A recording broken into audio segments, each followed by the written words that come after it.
Bolshevik Revolution of 1917. So they were few revolutions in the early 20th century in this country. The February Revolution, which triggered the abdication of Nicholas II. Then the provisional government was in charge of the country for half a year, and then these were the Bolsheviks who decided to arrest the provisional government. A lot of people sided with Lenin. Mostly these were they wanted a seaport to the west. and these were the soldiers and workers and just, you know, like poor people who sided with Lenin, and a lot of sailors on this boat sided with Lenin. So they decided to organize the revolution, the coup d'etat, and the sailors on this boat gave the blank shot from this boat, from the cannon which is at the prow right here. And it was the signal for the troops to start the assault of the Winter Palace. And this was soldiers and sailors who rushed into the Winter Palace, which we visited yesterday. Maybe you even remember the area of Rambert, that staircase which most of us used to go downstairs. So it was that staircase which they used in order to rush into the Winter Palace, and they arrested the provisional government and proclaimed Soviet Union, which stayed, of course, which existed for about 70 years. And of course the Bolsheviks liked this boat very much, and they made this the museum. It is the museum. Simultaneously, these are the cadets of the cadet school, which use it sometimes just to see how it used to work in the 20th century. Of course it never moves, but there is this blue and grey building, which now is coming on your right. And this is the grey and blue building of the cadet school, named after Nakhimov. Yeah. Well, as for the area where we are right now, so right now we are in the former part of St. Petersburg, which was built up with houses in the early 18th century, I would say. That's why buildings here are not that pretty, are not that fancy. They're rather so simple, especially on your right-hand side. There are some modern structures on your left-hand side. As for the modern buildings, on your left, the glass glossy building with the spire. This is the apartment house, the apartment with the spire. Then this ugly building with these blue letters. This is the hotel. It's called St. Petersburg, and it's a very typical kind of architecture for St. Petersburg, I would say, because that's the Soviet type. So they didn't really care how the building looks like from outside. That's Soviet type of construction, I would say, not pretty at all. So now we're passing by this boat so close. There is a chance to enjoy it, and that's exactly how the boat was made 100 years ago. In 1903 it was launched.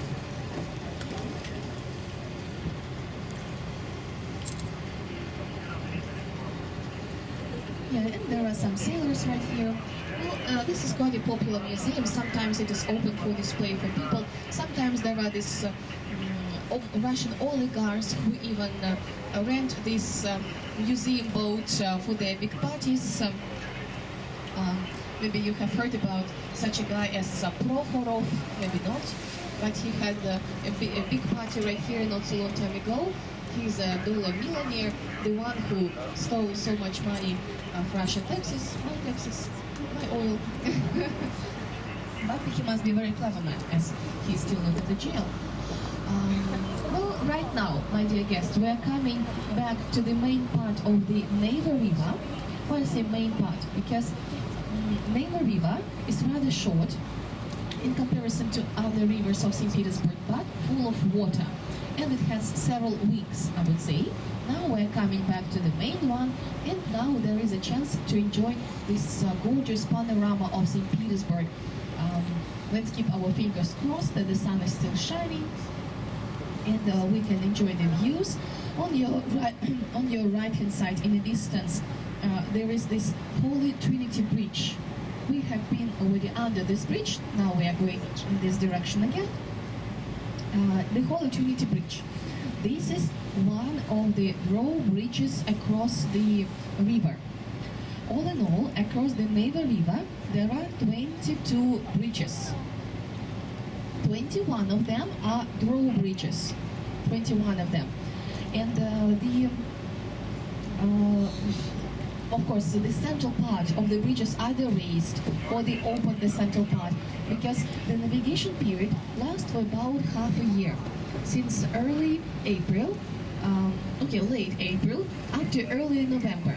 For half a year, there are hundreds of boats which are waiting in the Gulf of Finland at night, their turn to move through St. Petersburg when the bridges are opened. And of course, it's a very big problem, I must share with you, in St. Petersburg with bridges, because when it's 1 o'clock in the morning, since once up to 5 o'clock, all bridges are opened, except for one.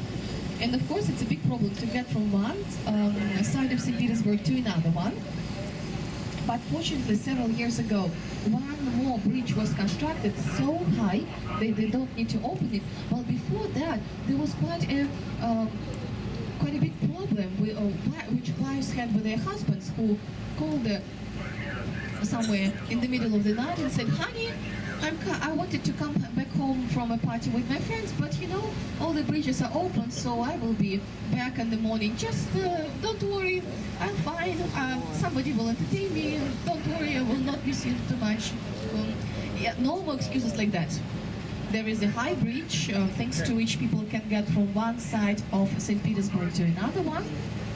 And there are 21 row bridges across St. Petersburg because they all are opened at night, since 1 up to 5 o'clock, I would say, sometimes 6.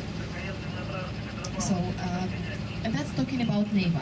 Of course, there are a lot of other bridges across the canals and rivers which we are passing by. So right now, let me continue mentioning some of the buildings. Like, for example, this pinkish building with the green roof on your right-hand side, with the flag on top of it, is used by the representative of the Russian president in St. Petersburg. Nobody knows what this person does, but at least that's the building which he uses. Then on your right now, let me draw your attention at this ugly grey building with green letters. So this is the apartment house, which was given to people free of charge, of course, at the Soviet time. But this is the building which doesn't have any kitchens. Can you imagine? No kitchen, yeah, ladies. Just imagine, Soviet government wanted to get rid of the kitchen slavery. Sounds good.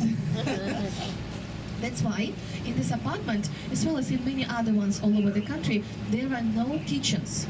And according to the Soviet idea, everybody must go to the communal canteens on the first floor of the apartment for the communal breakfast, like in hotels. Then they all received a lunch to go, and they was served dinner in the evening for the inhabitants of the apartment. So quite a good idea, at least. It never worked, but a good idea. Then on your right-hand side, the yellow and black boat. This is the boat which, the modern one, imitation of the boat of Peter the First time. It's a restaurant, and in the behind of it, behind of this park, there are the minarets of mosques, and there are many temples of religions of different confessions here in St. Petersburg.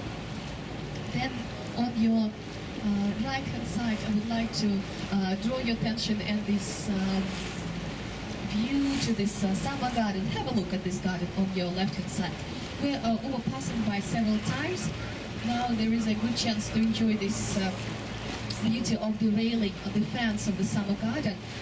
I know two stories which are connected with the fence of the summer garden, which is on your left-hand side over there. The fence is very elegant, hope you have noticed. And one story sounds like a legend, really like a legend.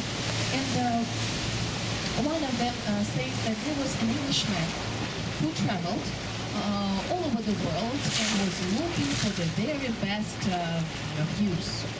And it happened so that he dropped his anchor next to the railing of the summer garden, and he was so stunned with the beauty of this railing that he enjoyed it for a few hours, and then told the captain to come back home because finally he found this very most beautiful thing in the world. I know, sounds like a legend. But there is another true story. There was the American government which offered 100 locomotives for this fence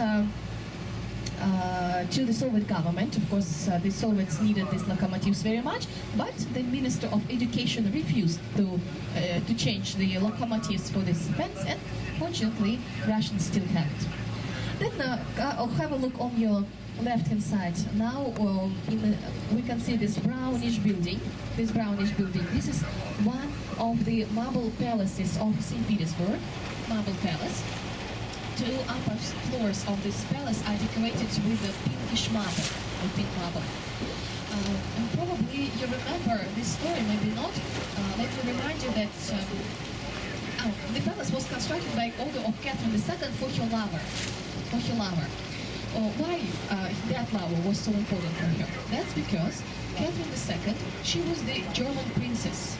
This was a woman who married a Russian prince, Peter III, Peter number 3. Yeah?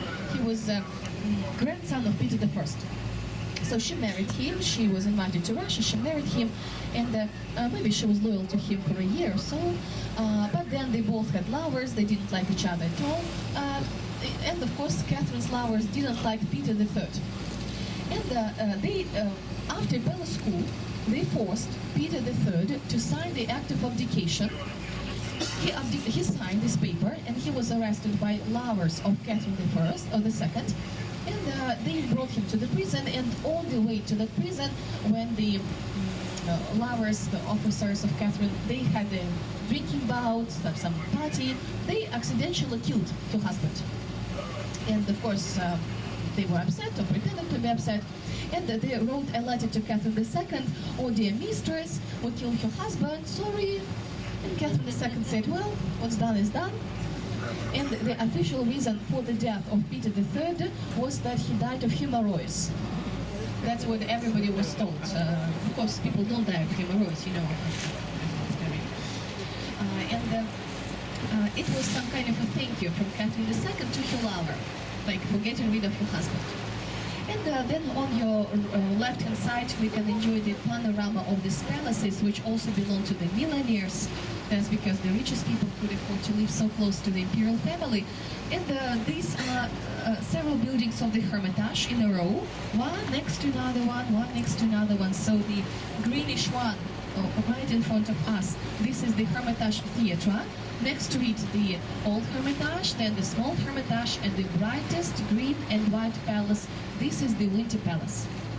The palace which has 1,050 rooms. So such a huge one.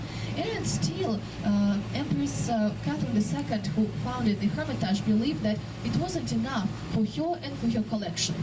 That's why the rest of the buildings are constructed. Then on your right-hand side, let me draw your attention at this brown boat, which is called the Flying Dutch.